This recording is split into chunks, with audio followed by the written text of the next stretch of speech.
Alrighty, couple minutes. I think we're live, but hang tight.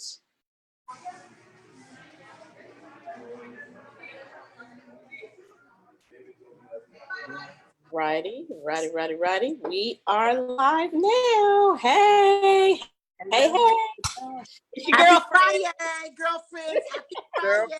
Friday, happy Okay, Friday. so what city are we in, Chris? What city are you in today? I am in Newark, New Jersey at the airport.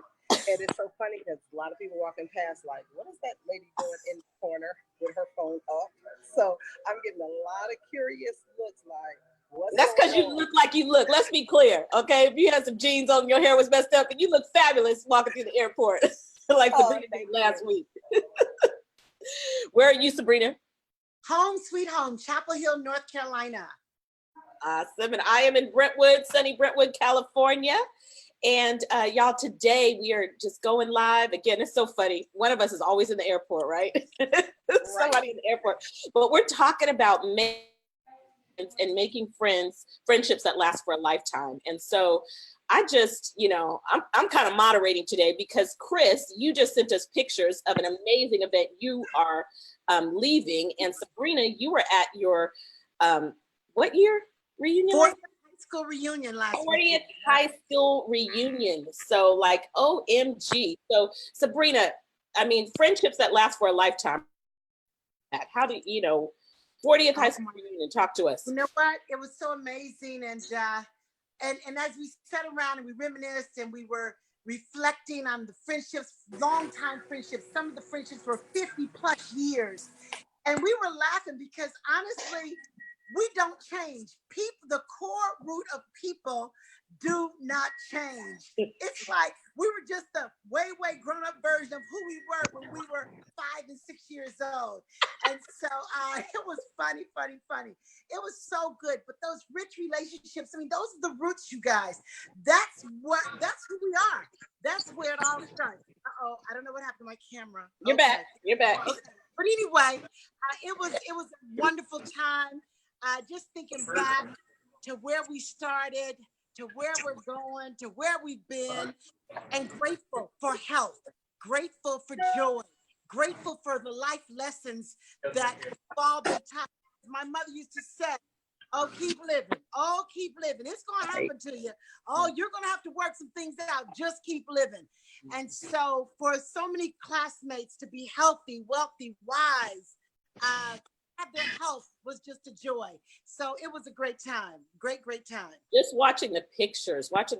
But I know, Sabrina, I know you talked about how it was like an inconvenience in your schedule to take the time out to do that. That's key to keeping lifetime friends, right? Is you have to make the time. For sure. You got to make time. It's an investment like anything else.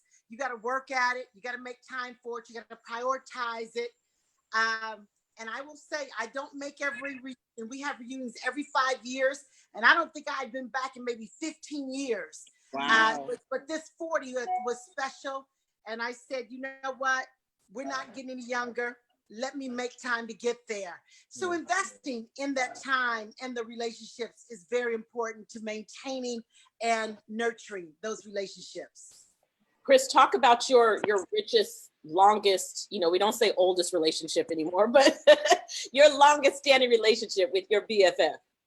Wow, let's see. I have my longest lasting relationship with my BFF is a high school girlfriend, Vanita, and she actually lives in Switzerland now. We met in the 9th. We met her, right? We met her. Yes. You met her. You met her in Italy. When we went to Rome. She met us there.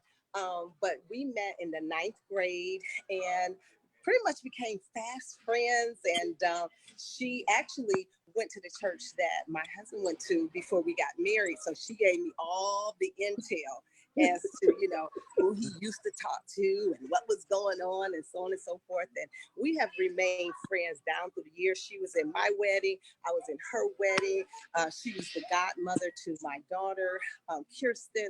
And so it is just awesome. She's been living in Switzerland now for well over 10 to 15 years. And, we still talk. And I got to remember, it's so funny. I always kind of forget the time difference. And so I would call and I would think about it, let me call her. And then I realized I was calling their house at like 2 o'clock in the morning. And I just hang up because I'm like, oh my God, I want her husband to answer. And it's like, Chrisette, only you call and hang up the phone. So we know it was you calling. But when I tell you, it has been a joy. And one thing that I found with great relationships is that you do not have to talk every single day. She's been away for a good, as I said, 10, 15 years. And when she comes in town, of course, she knows my house. Mi casa is her casa. So she comes and she stays. My whole family knows her. They love her. She's Auntie B to my children.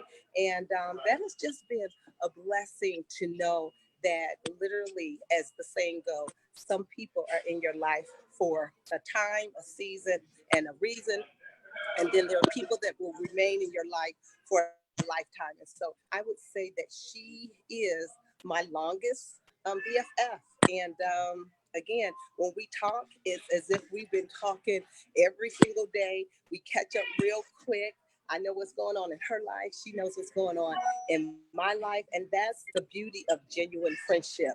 It doesn't matter how long you are away. You can pick up the phone and it's as if you've never skipped a beat.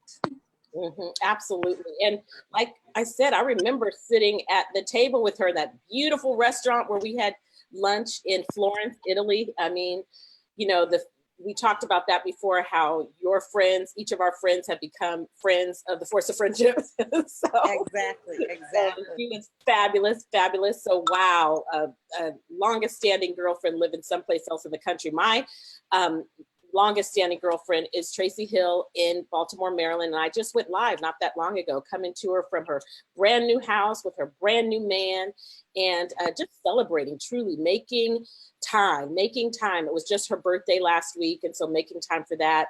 And, you know, even though we are also in business together, we make special time to say, this is a girlfriend call. I'm calling you for a girlfriend call. I remember being in the airport and I was having a little bit of a meltdown about a personal issue. And I called her up and she was at work. I was like, I need you to step out right now. I need to talk to you, you know? And so that's what those longstanding relationships, sometimes you're talking to them daily, but a lot of times it's through social media. It's, you know, and of course I know their children have become friends with your children, and we're aunties and to their kids, and so it's just a blessing. What would you say are like 2 or 3 things, you guys, that make the difference, that, you know, other than just the obvious things of taking time, but what else makes a difference in keeping long standing relationships? Because you do stay the same, but you do grow, right? So definitely we grow. Yeah, I would say keeping the main thing, and acting out of love, being of love in all things. Because I've seen so many friendships fall out of friendships for silliness, pettiness, things that are not a big deal. They seem to be a big deal at the time, but in the big scheme of things, they really are not that big. So I think just understanding what's really important and what really matters in relationships, treating others how you want to be treated, being compassionate, understanding. You know, when a girlfriend is going through, my goodness, don't be so quick to always have all the answers. Sometimes you just need to listen. That's important, to be a good listener in a friendship. Mm-hmm. Absolutely. I say celebrating each other's differences and your and, you know, celebrating what each person brings to the table. Also different in relationships. You know, with Tracy and I, there's been times that she was married and I was single, and she was single and I was married, and that makes it a little bit different in terms of where you spend time.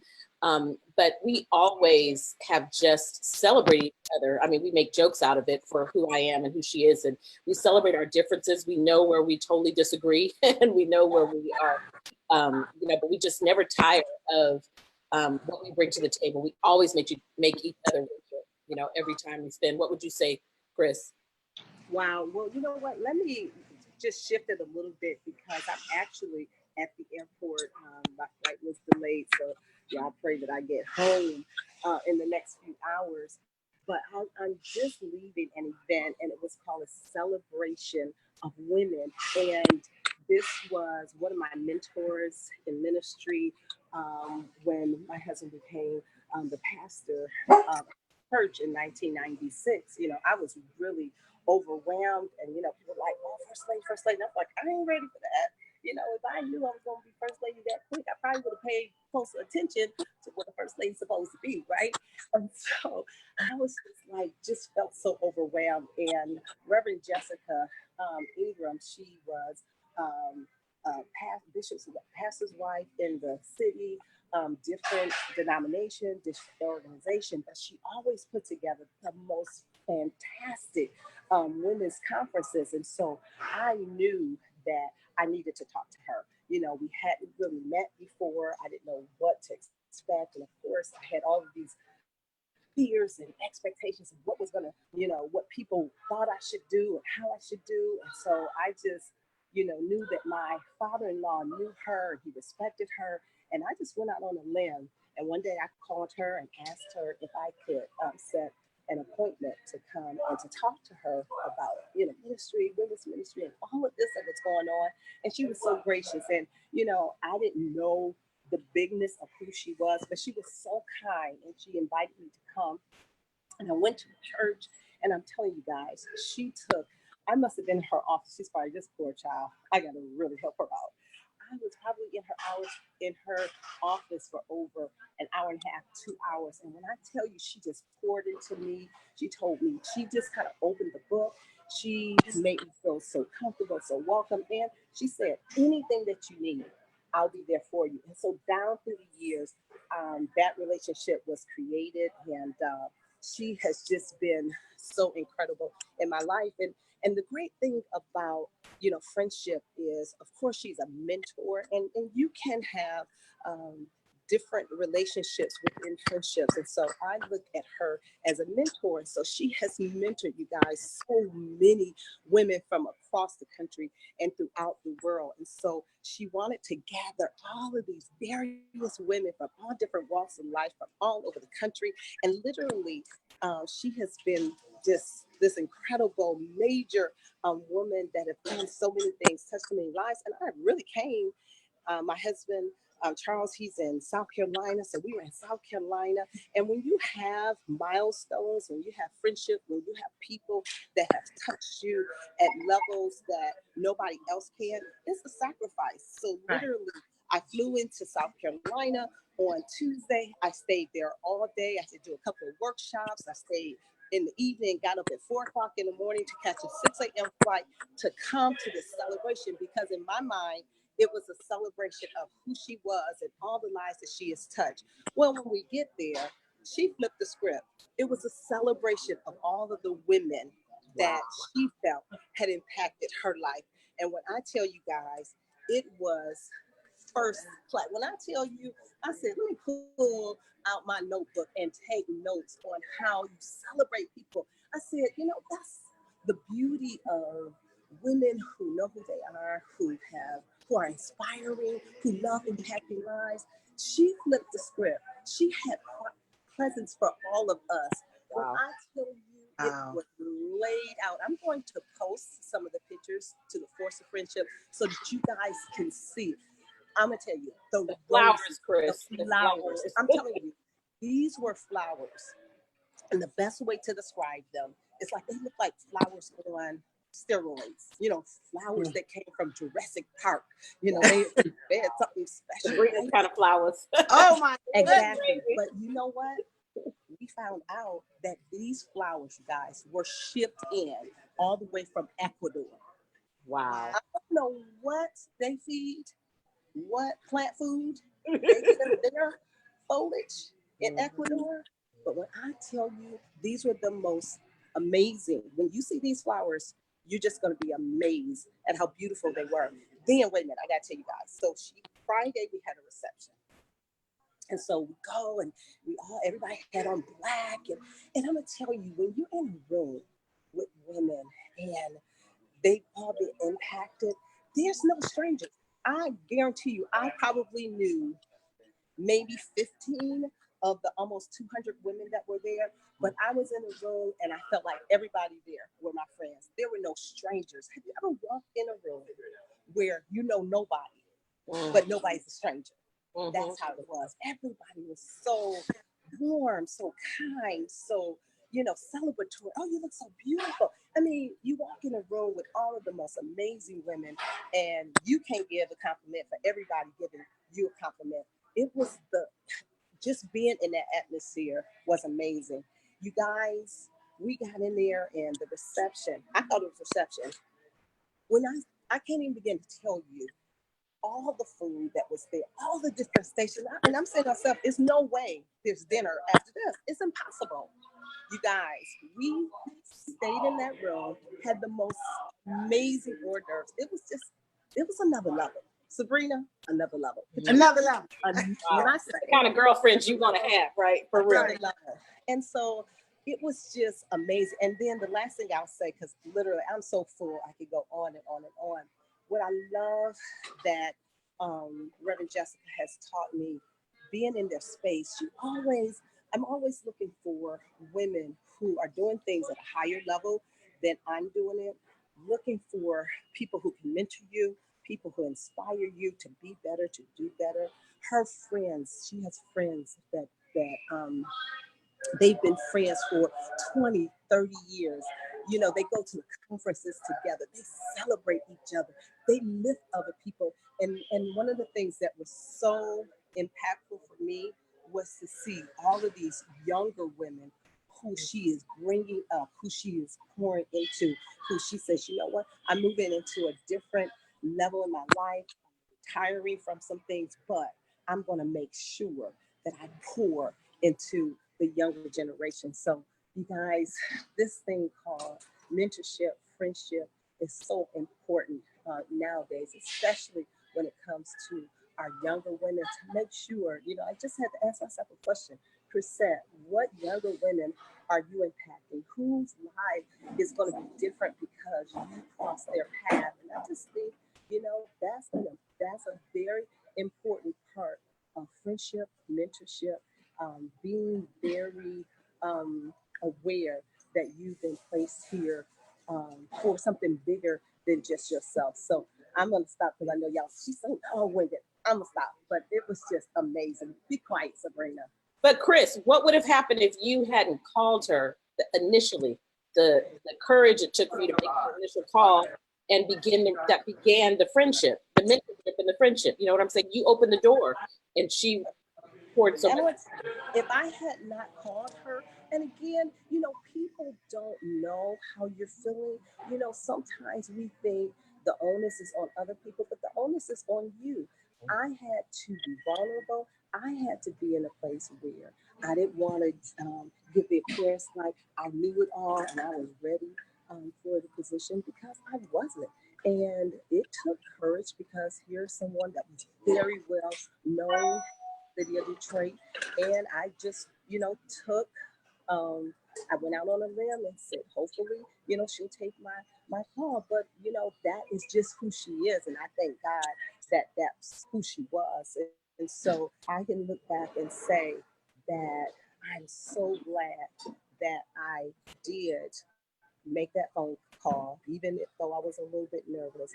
But it was totally worth the courage, because I can honestly say a lot of what I do, who I am, has a lot to do with what I've seen her do. Mm-hmm. That's awesome. And Sabrina, you and I both being in new cities, me to Chicago fairly, you new to Chapel Hill. I mean, making fast friends, I remember Mabel just being at the Trader Joe's in Chicago. I actually put it on my prayer list. I said, Lord, I want some girlfriends in Chicago. And being in the Trader Joe's, just in the produce section, I stood there and talked to Mabel for 2.5, maybe 3 hours standing there. And we just became fast friends, and we kept connected on social media, and we've kept in contact and have had made it a point to have lunch when we're both in town. And so what have you done in North Carolina to help you make some really genuine fast friends? Again, just being open, I've told my kids this forever, that to have good friends, you got to be a good friend. And so I just make it my point. Like if I meet somebody at the gym, I meet somebody at the bookstore, coffee shop, I genuinely love people. I really do. And so I'm always interested in people. And I had to really, a couple, maybe 3, 4 years ago, because we do people for business. And we, always doing business. But I said, okay, Sabrina, I looked up and I didn't have no friends outside of business. and so I said, I'm going to make a conscious effort to befriend people that are not in the business, just so I can have some balance. And it's been great. I've met some really good people in the Chapel Hill, Raleigh, Durham, North Carolina area. It's been really awesome. People are great all over the world, but you have to make yourself available. You have to make yourself available. Mm-hmm. That is so, so good. And so you guys, we want you, of course, to make sure that your longest standing girlfriend is a part of the Force of Friendship, that she's on our mailing list, that she's watching. Tag her below. Share if you care, share. But also, who is your newest fast friend? We want to know who she is, and snap a picture of her. It might even be somebody you meet today in the grocery store, wherever you are, in the airport. Chris, hopefully the flight is not so delayed, but if you're there for a minute, never know, you're going to make a new friend. You never know. One of the girlfriends that you just made. And so you guys, I mean, honestly, I'm the tech girl. And one of the things is technology helps us to keep in contact with people when you have a girlfriend who's on the other side of the world and you don't live in the same city.